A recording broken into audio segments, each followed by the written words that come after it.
Hey there. So my question is about something that Matt said, but I'd actually like to get Dr. Peterson to address it first, if that's okay. So Matt, you said that some people are not willing to put in the work of developing sort of their own moral system, and they turn to religion to free them from the burden of that thought. But doesn't it make sense on some level to view religion as like an archival system that holds truth?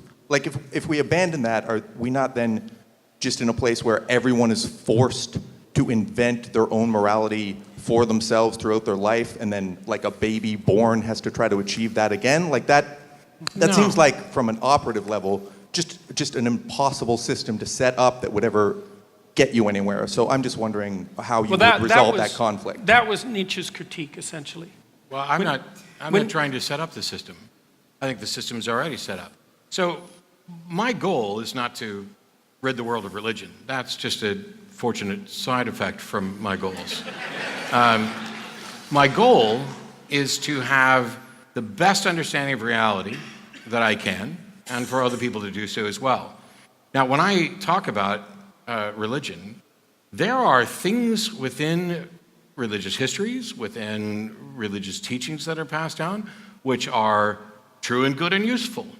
And there's no reason to think that any of those things would go away if we stopped believing in a God, because they are true and good and useful whether there is a God or not.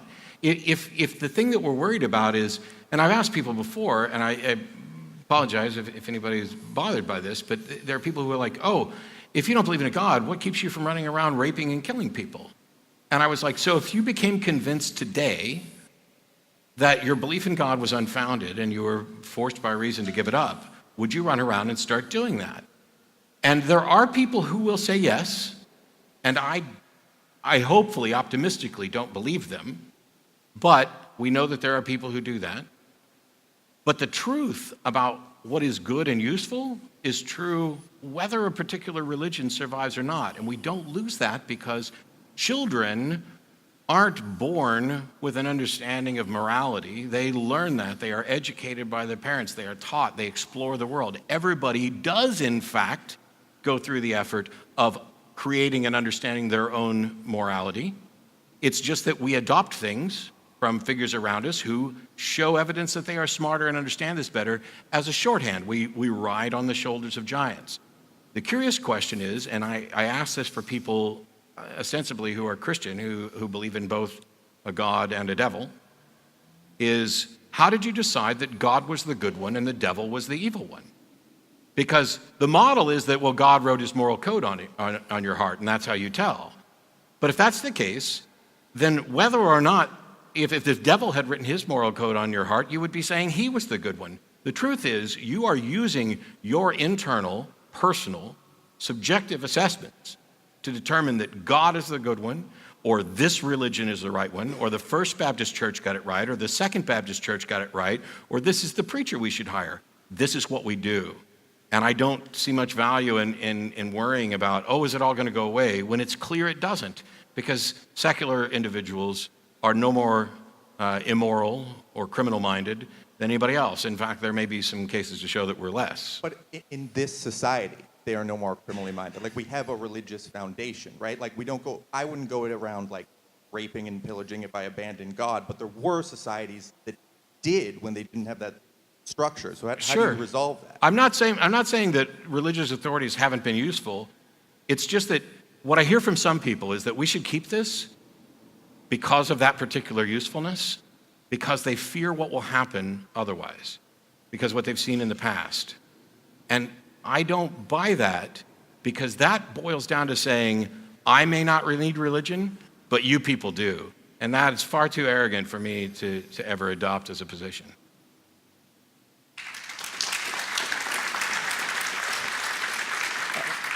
Okay, So I don't want to take up too much time, but did you want to speak to I have that? a quick comment on riding around on the shoulders of giants, which was the central theme in Matt's answer.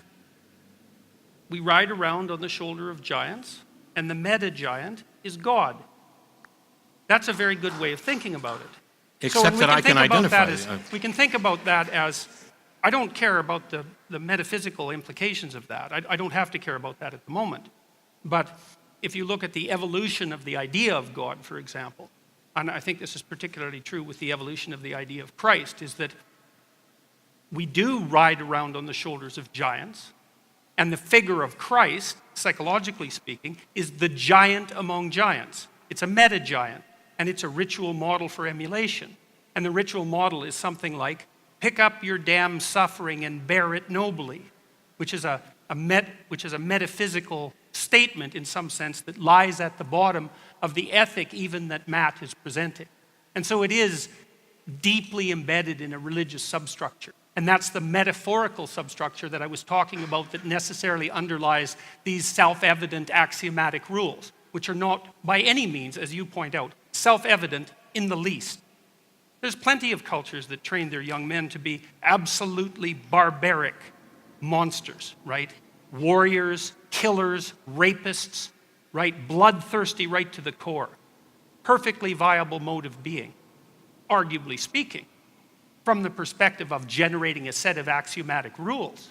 Why is it not better to have 10,000 women than one? There's an evolutionary question for you. Well, reasonable people wouldn't do that. Oh yeah, right. Reasonable people. Yeah. Thank you.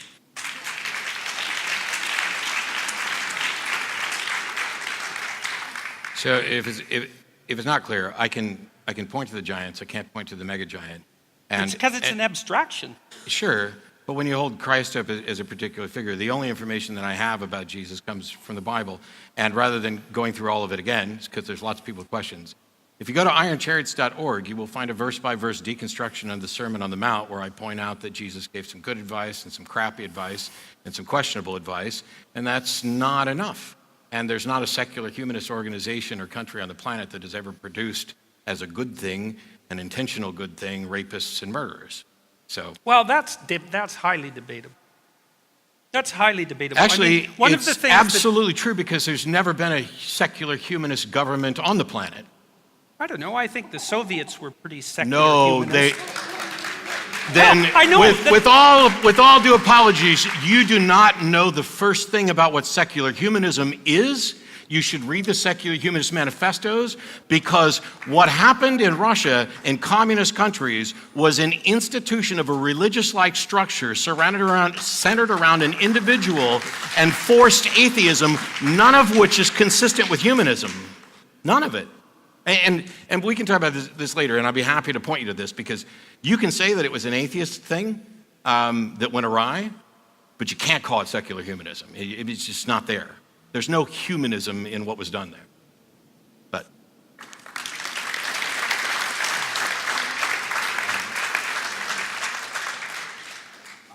I'm one of those who believes that there's no such thing as an atheistic thing or a non-religious thing. I was listening to your talk at Lafayette, Peterson, last night there, and you were talking about how all action is religious. So this conversation today, I think it's hit the same problem you hit with Rebecca Goldstein, you're going to hit with Sam Harris and June, which is I've never found a way to convey to an atheist that we all have an ideal. You can call it God, you can call it a transcendent ideal, call it an axiom, call it a presupposition. It's just very hard to communicate to them that implicitly or explicitly it's there, you're aiming for it, maybe it changes, maybe it doesn't, but it's that fundamental thing that guides your action. And my question would be, you keep, Dillahunty did a very good job of saying pragmatically, okay, fair enough, the axioms could change, maybe we try those, but there's always going to be an axiom. It's a transcendent thing because it's always changing, so we all have that. So again, the definition of God is just kind of useless, but maybe you want to explore why there is a partial definition of God that makes all actions religious, makes all ideals you're approaching for a form of God worship, whether you want to call it that or not. I hope that's coherent. Well, So. Carl Jung had some very interesting comments about that. He said, psychologically, for all intents and purposes, your God is the highest value that you have. Right? It serves functionally as your deity. Now, you may not clothe it in a personified manner, although you tend to, because you tend to act it out and assume that other people should too. So it implicitly has a personified form. But if it performs all the functions of a deity, let's say, then it's importantly related in some sense to a deity. And I think that that's actually technically true if you look at how human cognitive structure works. I don't think it's escapable. Does that make sense to you, Phil, or does that, like, I don't feel like I've ever No, heard an see, atheist when you express said that you they have understand difficulty explaining this to atheists, I don't know what atheists you've been talking with, but I'm right on board. And I functionally understand and can agree with this. So secular humanism can easily be viewed as a religion. The U.S. Supreme Court has defined it in the sense of pursuit for ultimate answers to ultimate questions or things like that. But if you want to say that my God is truth or goodness or whatever thing, I'm fine with that in a poetic, even metaphorical sense. The problem is when you talk about if what you believe in fulfills all the roles of a deity, I think you're sidelining what a lot of the roles of a deity have played throughout the entirety of human history. Because they're advocating, many of them, not all, most, I would say, are advocating for an actual thinking agent, supernatural, that is the creator and or sustainer of the universe. And nothing about my pursuit of truth or goodness or secular humanism fills that particular role. So already we are cherry-picking the aspects of God, traditionally, and saying, Matt has these particular aspects that I also attribute to God. And I agree. I just don't have the other ones, and those are the ones that I want justification for. Okay, thank you. Sure. Yes, sir.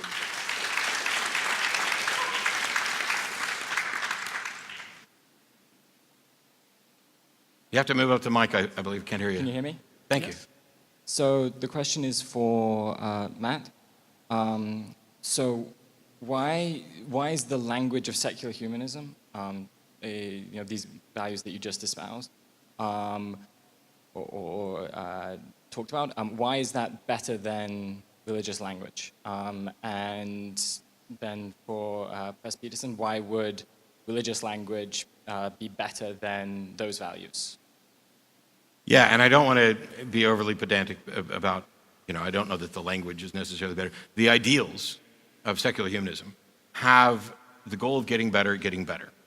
The foundation, if you read, and there's various versions of the Secular Humanist Manifesto, and I have disagreements with all of them, and but the nice thing is that there are revisions.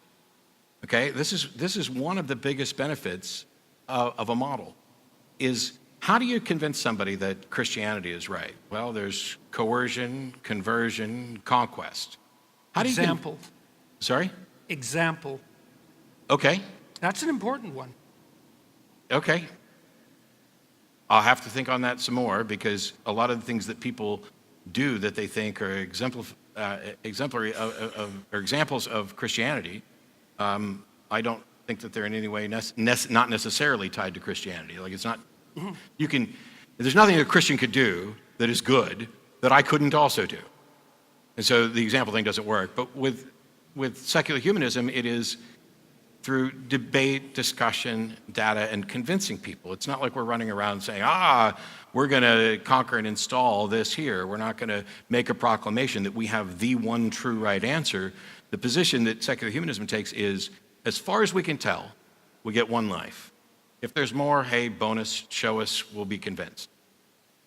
It seems that we are, as human beings, as agents, stuck here trying to figure out the best way to live this life.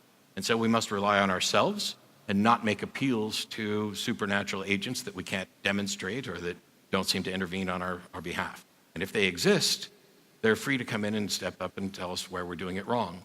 But for now, we're just going to try to do the best we can with what we have to make the world a better place.